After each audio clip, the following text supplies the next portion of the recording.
Good morning, degenerates, and welcome to another episode of Boring Crypto, the place where I read you the boring crypto news every morning, Monday through Friday, just so you don't have to. Guys, slow start this morning. I apologize. My name's not important. I'm your host. Was it 8:08? Just finally got everything together. Was talking to my lady. Got a little sidetracked. Anyways, my name's not important. Let's get into it. Not a lot going on still. Kentucky governor signs Bitcoin rights bill into law. Arizona strategic crypto reserve bills heads for full floor vote. Those are probably the only articles we're really going to go over today. Just touching on headlines, though. Massive Bitcoin whale buys $200 million in Bitcoin, and another wakes up after 8 years. Dormant whale wallets starting to do some things. What does it mean? What does it mean? And last but not least, Michael Saylor's strategy surpasses 500,000 Bitcoin with the latest purchase. BANANAS. This shit is bananas. Guys, housekeeping. Please, if you do enjoy the content I provide for you every morning, Monday through Friday on Boring Crypto, please smash that like button. If you are watching on YouTube, go ahead and subscribe. If you're following me, or if you're on Facebook, go ahead and give me a follow. Share the stream on all of your social channels, guys. Tell everybody. Tell your friends, tell your family, tell your wife, tell your kids. Let's get people making money. Seriously. Because guess what?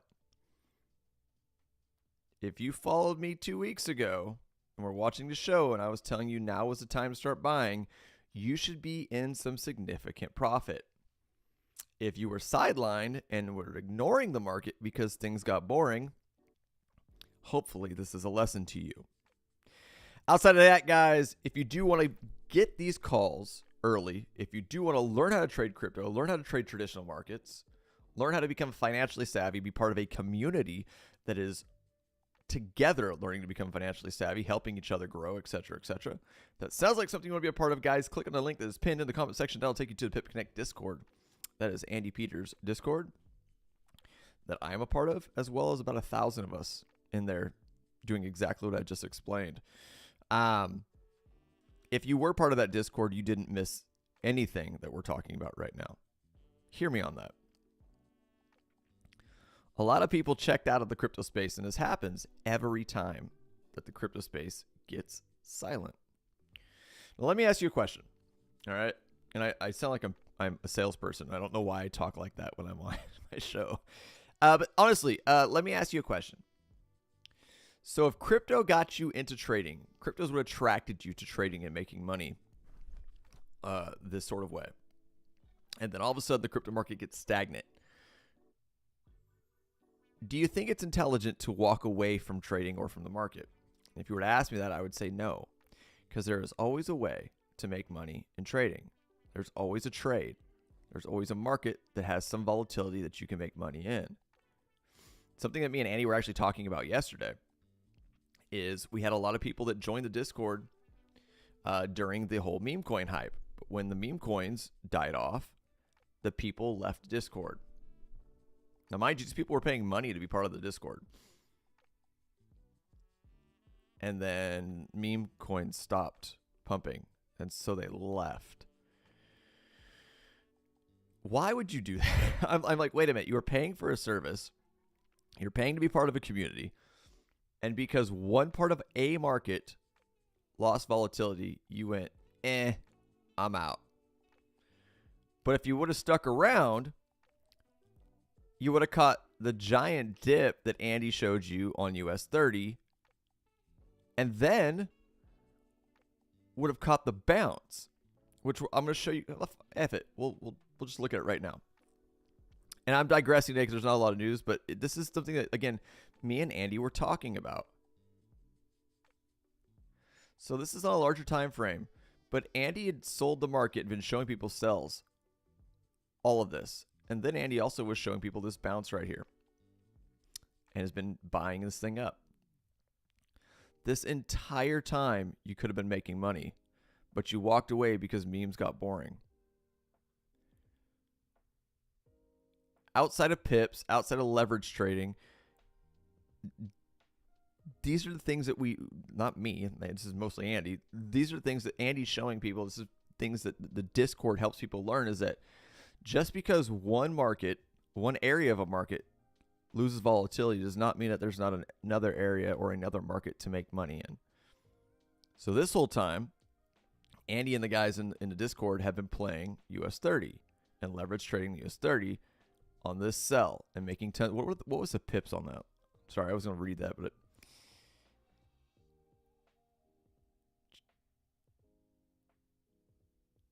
I think it's like 37,000 pips if I'm reading that correctly. That is bananas.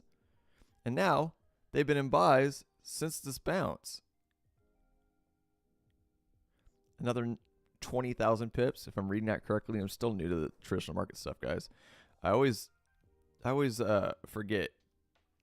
I noticed that this thing is a $19,000 move, or a $1,900 move. But are these pips or is this pips? Anyone could tell me. I would like to know. But anyways, the point I'm getting at is there's money to be made. And Andy and the guys in Discord are literally just giving it all out. So again, if it sounds like something you're interested in, you want to get better at trading, you want to be a part of a community helping each other become financially savvy, guys, click on that link. If you have any questions, by all means, reach out to Andy or myself. We'll do our best to get those questions answered for you and see if the Pip Connect is the right fit for you. Simple as that, guys.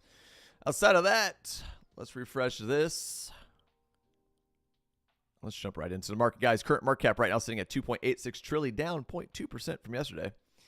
Bitcoin dominance still at 60.5%. ETH dominance 8.7% and 0.51 Guayou each transaction. Guys, Fear Greed Index sitting at 34 has not moved much, which is wild because we've been getting some good green moves. For those of you just joining, welcome. Go watch the beginning. Some lessons were had. Some things you can learn.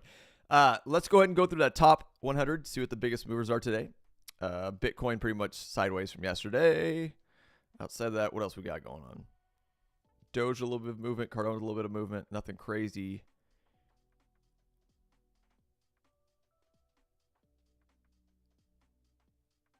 Woo!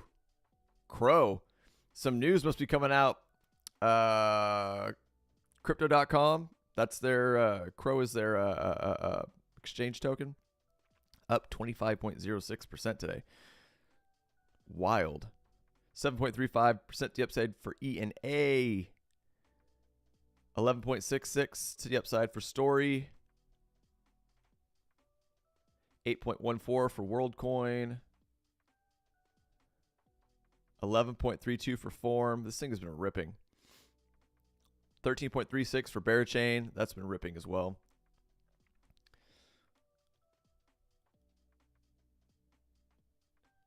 And Neo, old Neo, bringing in your 100 spot, down 2.43% on the day. Guys, let's go to the charts.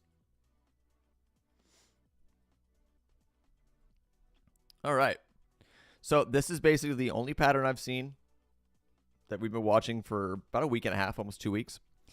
It's an ascending channel, which is nice, healthy, slow grinding to the upside. Now, we are slightly deviating from the pattern and getting a bounce right here at my 86,670, which has been on this chart. It's been one of my zones for years. No. God, how long have we been up here? This is a good question. Let's go to daily. Shit, since November, since the election. So 4 months, 5 months.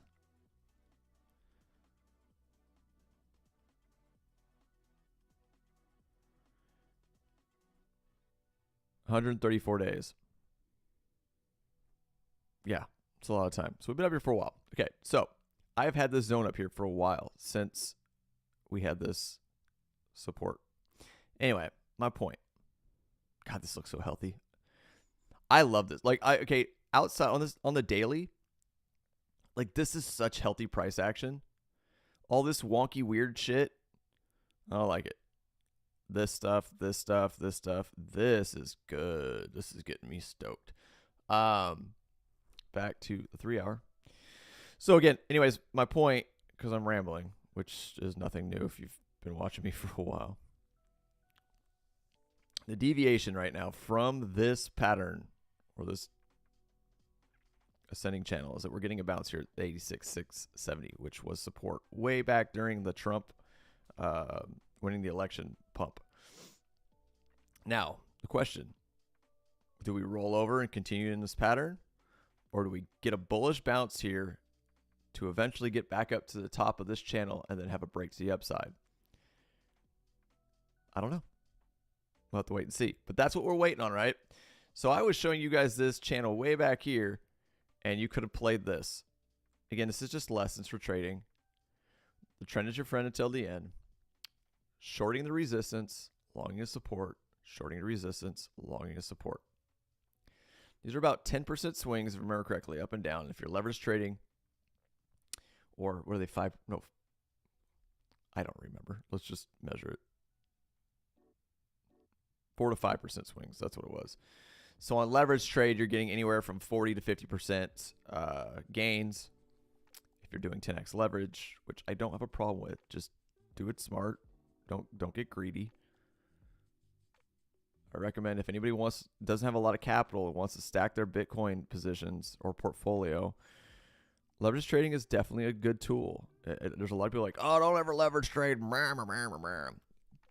Just don't. Look, the problem that most people run into with leverage trading is they're going to get into a trade and they'll be like, bro, if this was the bottom, bro, like, and I just left this thing on 10x leverage for like the next 5 years, could you imagine how much money? It's never going to happen. Don't forget, a lot of these exchanges are unregulated. They can see where your stop losses are. They know where you're buying. They can see everything on the back end. And eventually, they want to liquidate positions. When the open interest gets through the roof, they're going to want to liquidate you. So they will stop loss hunt. They will wick. We call them scam wicks. They will send big giant wicks down to the nether regions to hit your stop loss and then pump it right back up. Happens all the time. So my point with leverage trading is have a strategy, play the game, take profits, get out of the trade, and then look for another trade. So on and so forth. And I don't recommend doing anything over 10x. Stay conservative, stop losses in place, take profits in place, etc., etc. Anyways, so too much rambling. Right now, 86,670 is looking like support again, which I am super stoked for. We need to wait for this morning, traditional market open, to see what's going to happen. This could roll over. If it does, look for a bounce at the bottom of this trend line. If we lose it, next levels you're looking at is 82K again. But for trading purposes, if we do come back down to this, either long or short, if we break down and get an impulse move, short the break. Same thing here. If you're not in a position right now, just chill and wait. Wait if we come back down to here and see if we break out. If we break to the downside, short it, because it's probably going to do an impulse move, probably to at least 82K. If we get to the top of this and we break out, long it, because there's a potential that we could run all the way up to 91,875. That's it, guys. That's trading. Good morning, Thumper. I think Andy will say too, I think too many people spend way too much time looking at charts going, oh, it could be this, it could be that. I've got this indicator, that indicator, blah, blah. The more time I've spent with Andy, you guys hear me say this a lot, and inside the Pip Connect Discord, I have really simplified a lot of shit that I do. What's the price action doing? Is it following a trend? Is there a trend to trade off of? If not, wait for one. You know? And there comes so when I first, and I'm rambling, I'm talking just because why not talk about this stuff? So when I first started hanging out with Andy and picking his brain about trading and trying to get better at trading, I kept asking him, where does the confidence come from, right? I can stare at a screen, I can tear apart charts, et cetera, but I'm just not confident in going, what direction is it going to go? And this, I'm telling you verbatim, right? And he goes, no one does. You just pick one. And I went, no fucking way. And he goes, usually, basically his point was after a long period of time staring at charts, you and a price action, you get a good flow of where it's going to go, right? But the point is you just pull the trigger. There's a lot of influencers out there. They're going to tell you that there's some magic silver bullet, some perfect indicators, some training course that will teach you to get every freaking trade correct. And that's not possible. It's absolute bullshit. But what you can do, and this is what I've been learning with Andy and inside the Discord, is you can learn to make your wins outweigh your losses. And that's the goal. Because at that point, you're always winning. If you're always in profit, because you're never going in, you're not taking giant losses, because you're trading conservatively, you're using stop losses, et cetera, and taking profit when you should be taking profit, you're going to have favorable wins. And that's it. You're going to have losses. You're going to have small losses here and there. You're going to have trades that don't go the way you expect them to go. I hope that makes sense. I might just be rambling more and sound like an idiot, but it's something I've been thinking about a lot lately. Anyways, the point is I've been really simplifying my shit, and that's where the confidence in taking a trade comes. Look, I got 1, 2, 3, 4. So 1, 2, 3, 1, 2. At that point in time, I'm going to say there's a trend here in my brain. So at that point, I'm going to be shorting this resistance and then long support again. Even if I caught one of these, and then let's say I went to long support here, and it broke to the downside. Well, I caught one here, and then my stop loss is probably going to catch me right around here. It's probably where I put it, the last support line. So I'm still in profit. This amount of move compared to this amount of move to the downside is not going to steal all my profit. So then I wait for another trend to form, and so on and so forth. Very simple, guys. Not necessarily easy, but simple, right? Outside of that, guys, I'm going to brag a little bit, because why not? I've been doing this for quite some time, and I kind of want people to understand. This is PAL. I have been beating the drum about PAL for over a year. Back when it was under a penny. It ran all the way to 84 cents.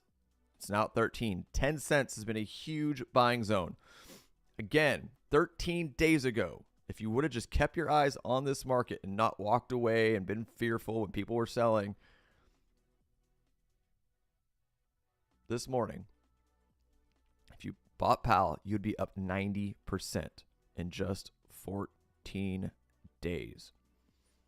Yet people want to tell you that crypto's done. There's no money to be made right now. I hate to fucking break it to you, but anybody that took this trade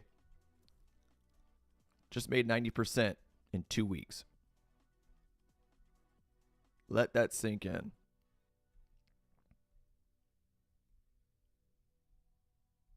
Absolutely, Brett. Brett says our own minds can screw up most of our trades if we let it. Absolutely. The point is this, and this is kind of where I got from Andy, right? So I used to be in MLM. I used to be heavy in sales, and I was a beast. The reason why I was a beast is because I didn't give a shit. And the point of me saying that is, for example, most people are terrified to make cold calls. I was a cold call maniac. And here's how I learned how to do it. You dial the number and you hit call. As soon as you hit call, you're in no return land. You're there. That's the hardest thing to do. Once you hit call, you're in it. Whether you fuck that call up or not, it doesn't matter. But you hit call, you dial the number, you press call. You're in it. And when Andy told me, you just make a decision. And you hit buy or sell. Have your plan in place. Stop losses, take profits, et cetera. Have a plan. But you hit buy or sell. That's it. You make a decision. You're done. Whether that's a wrong or right decision doesn't matter. The risk to reward, you looked at it, you went, well, one of these arbitrary numbers. You're risking 50 if it goes to your stop loss to make 100 if it goes the way you want it to go. That's just $100. We're just using arbitrary numbers. That's your, once you look at that, like, okay, here's my stop loss. If it goes to the downside, and we're using a buy as an example, if it goes to the downside, worst case scenario, I lose $50. But if it goes to the upside, best case scenario, my take profit, I make $100. That's it. You hit the button, you're done. Good morning, Russell. How you doing, brother? And that's it. It's that simple. Once you hit that button, everything's set up, your plan's in place, walk away from the trade. Come back to it, see if you made money or if you lost a little bit. That's it. And it really is that simple. That's the thing that Andy's been trying to teach people is don't get crazy. Don't like revenge trade. Don't expect to make, these giant, several $1,000 trades and wins. No, slow consecutive wins, etc., etc. Like I said, don't revenge trade, but set a plan in place and hit the button and be done with it. That simple. Also, there was a point I wanted to say. One more point I wanted to, and I totally lost my train of thought. I'll tell you what, guys, when you're doing a show like this and you're staring at just a screen and there's no one like giving you input or that you're talking to, you lose your train of thought quite often. It's pretty funny. Anyways, guys, that was what I say. So like one of Andy's plans, or rules, I should say, is 3 strikes and he's out. So let's say he takes a trade, right? Let's say he was looking for a breakout here, bullish retest, and it runs to the upside. But let's say it didn't play out this way. Let's say it rolled over. It looked like it was going to bounce, and then right here it rolled over. Well, then maybe he'd probably take a trade here to see if it was going to bounce off of this support right here, because this is clearly just by looking at this as support, and it didn't. So after 3 losses of trade not going the direction he wanted it to, he'll literally walk away from the charts for the day. 3 losing trades in a day, he's done. There's rules like that help you keep your account, right? So anyway, that's a long-winded statement of just simplify these things, man. Make a decision on the trade, have a plan, and then pull the trigger. That's where the confidence comes from. That's it, guys. All these guys with these giant indicators. Trust me, I have them. But how many times have you guys seen me pull up Market Cypher in the last couple of weeks? I don't really need it. It'll help me give you confluence if let's say I'm really looking at something, I'm like, I just don't know. And maybe I pull up Market Cypher and be like, okay, is this Market Cypher agreeing with what I see? But outside of that, I'm not really going to use it. It's not like one of those things that it's too complicated. So anyway, that's it. That's all we got for the charts, guys. I mean, everything's looking really bullish. Things are going in the right direction. Hopefully we're out of it. I'm really, if we hold this 86,670 support line, I've got a strong feeling that we are going to hit the top of this resistance and break out to the upside. I could be wrong. I want to see what happens when a traditional market opens up. If we roll over, channel's still in play. That's it. What you got, Brett? You could take 1 trade a day, set your parameters, and close it down, and come back later and study the trade. 100%. That's the other thing, too. If you take a loss, look at it. Reflect on it. Where did I mess up? What did I miss? What did I not see? And also, don't think that just because you lost a trade, you fucked up somewhere, too. Sometimes trades just don't go the way you want them to. The market, look, everybody's looking at the same fucking chart. And there are powers that be in large amounts of money that will go, we're going to counter trade that market today. We're going to counter trade what everyone else is doing. And that just doesn't go your way sometimes. Brett says more indicators gives you more chances to question your trade. Hell yeah. It's too confusing to where you're like, well, this says that, but this says that, and this RSI, and this Fibonacci, and this indicator, and that indicator, and dude. Just make a decision. So that's all I've got for you guys today. Pal is ripping. Look, Pal's been making huge. I keep pushing Pal because people keep sleeping on it. People absolutely keep sleeping on it. I think it's one of the biggest I would still small cap. It's still, I wouldn't say micro cap, still a small cap project in the AI space that it's still building its ass off with partners. They just bridged to BNB through Chainlink. They partnered with Chainlink. They're partnered with IBM. What was the other one? Just yesterday, I posted in Discord. Again, why you guys should be part of the Discord if you're not. Jesus. Hold on, I gotta pull it up.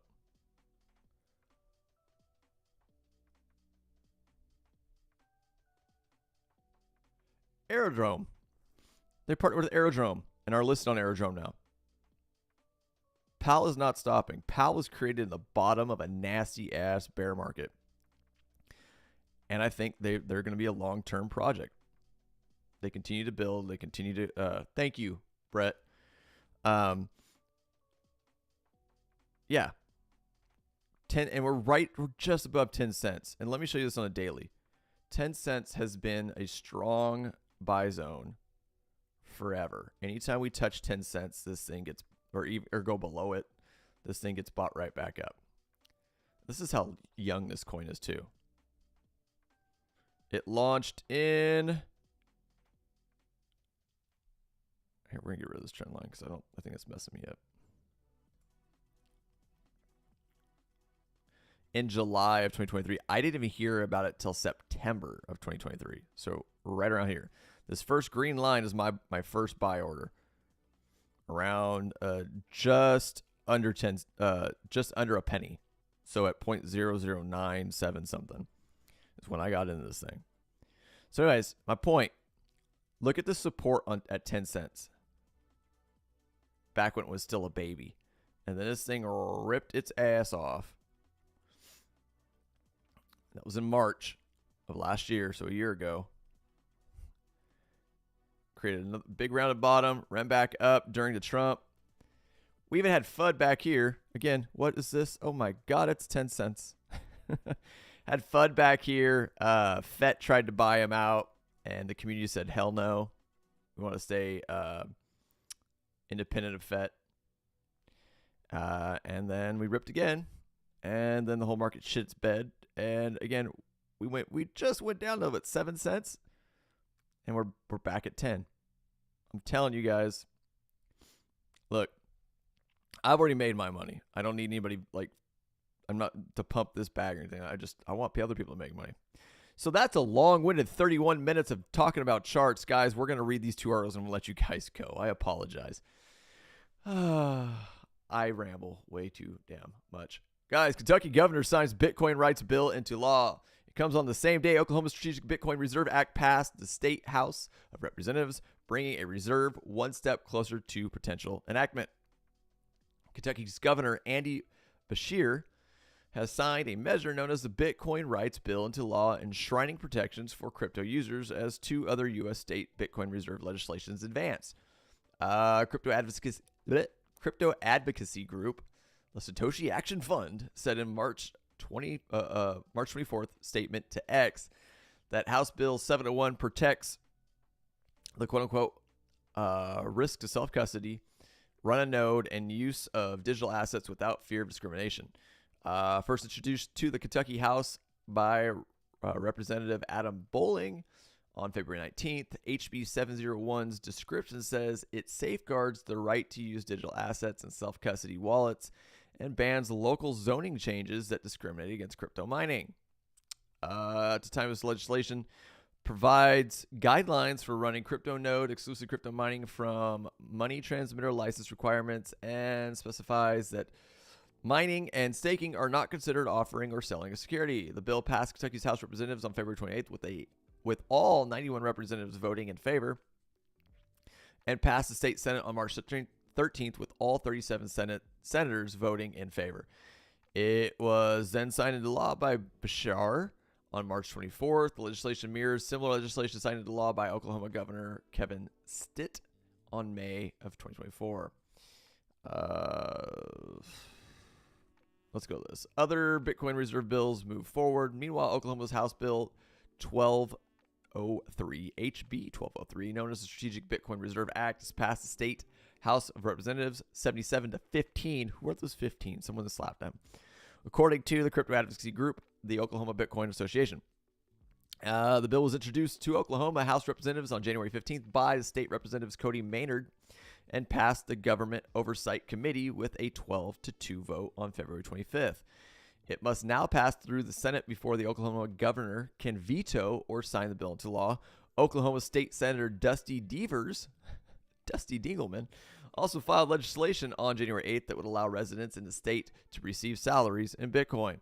Bitcoin legislation tracker group Bitcoin Laws said in a March 24th X post that Oklahoma has now moved into equal second place with Texas in the state Bitcoin reserve race. Arizona remains in the lead after two strategic digital asset reserve bills cleared Arizona's House Rules Committee on March 24th and headed to the House floor for a full vote. Bitcoin's law speculates that Republicans dominate the Oklahoma Senate and the governor is Republican. The bill, quote unquote, has a good chance of passing the law. Missouri's Special Committee on Intergovernmental Affairs is also in the process of evaluating the state's Bitcoin Reserve Bill, according to Bitcoin Laws. Moving on. Arizona's strategic crypto reserve bills headed for full floor vote. Call your representatives and tell them, listen, asshats, you better vote for this. If not, I will not vote for you next term. Arizona will soon vote on two proposed bills to establish digital asset reserves seized through criminal proceedings and a specific Bitcoin reserve based on public funds from the state's treasury and retirement system. The states, not statements. I was like, that didn't sound right. Two strategic digital asset reserve bills in Arizona cleared Arizona's House Rules Committee on March 24th and are now headed to the House floor for a full vote. The bills together, if passed into law, would clear the way for Arizona to establish strategic digital asset reserves composed of existing assets confiscated through criminal proceedings in addition to newly invested public funds. The Republicans hold a 33-27 majority in Arizona's House of Representatives, giving both bills a decent chance of passing. However, according to Bitcoin Laws, the final hurdle could be the state's Democratic governor, Katie Hobbs. Bleh. I don't trust that chick. Hobbs has a history of vetoing bills before the House, having blocked 22% of bills in 2024, the highest rate of any state governor. What does that tell you? She doesn't want to do anything. Arizona's two crypto bills explained. The two bills recently approved by Arizona's House Rules Committee are the Strategic Digital Asset Reserve Bill, SB 1373, and the Arizona Strategic Bitcoin Reserve Act, SB 1025. The Strategic Digital Asset Reserve Bill, SB 1373, focuses on establishing a strategic digital asset reserve made up of digital assets seized through criminal proceedings to be managed by the state's treasurer. The treasurer would be limited to investing no more than 10% of the fund's total value each fiscal year. However, they would also be able to loan the fund's assets in order to increase returns, provided that doing so doesn't increase financial risk. The Arizona Strategic Bitcoin Reserve Act, SB 1025, specifically deals with Bitcoin. The bill proposes allowing Arizona Treasury and state retirement systems to invest up to 10% of its available funds into Bitcoin. Additionally, SB 1025 would also allow for the state's Bitcoin reserve to be stored in a secure, segregated account inside a federal Bitcoin reserve, should one be established. While Arizona is now considered to be leading the race to establish a state-based digital asset reserve, several other states are hot on its heels. On March 6th, the Texas Senate passed the Strategic Bitcoin Reserve Bill, SB-21, by a vote of 25-5. The Texas bill still needs to pass the House and get the governor's signature to pass it into law. Following this vote, a new bill was introduced by Democratic Representative Ron Reynolds to cap the size of the previously uncapped reserve to $250 million.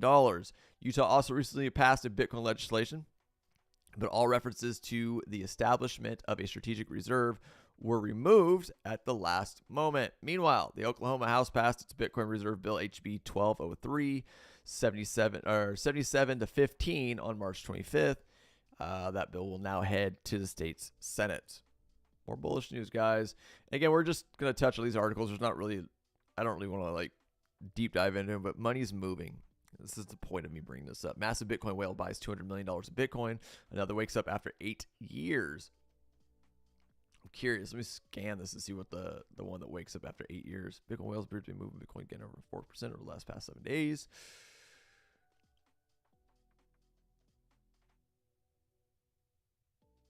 A massive Bitcoin wallet holding has just added $200 million worth of Bitcoin after selling to its position. After selling 11,400 Bitcoin over the last few months. What does that tell you? Okay, right? Let me read this paragraph to you guys. A massive Bitcoin whale wallet holding just added $200 million worth of Bitcoin to its position after selling over 11,400 Bitcoin over the last few months. Bottom's in, or potentially in. At least this guy believes it's in. He made his profit, and now he's buying back in. I want to know about the dormant wallet, though.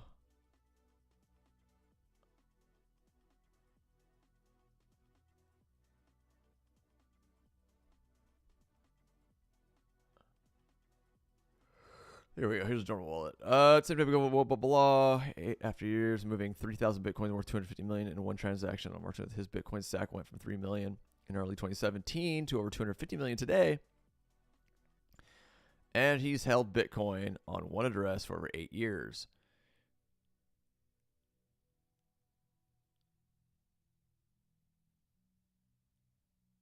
So they're saying BlackRock's still accumulating. Money's moving, guys. Right. More bullish news. All right. And last but not least, guys, Michael Saylor bought more Bitcoin. Whoop-de-doo. They acquired almost 7,000 Bitcoin for $584 million during the last dip. Yep. Michael Saylor's trying to own all the Bitcoin. Yep. Yeah. What's wild? Let's go back to the Bitcoin chart before I let you guys go. Get me back to the 3 hour. Uh-oh. Uh-oh. We're rolling over? What's the 7 minute say?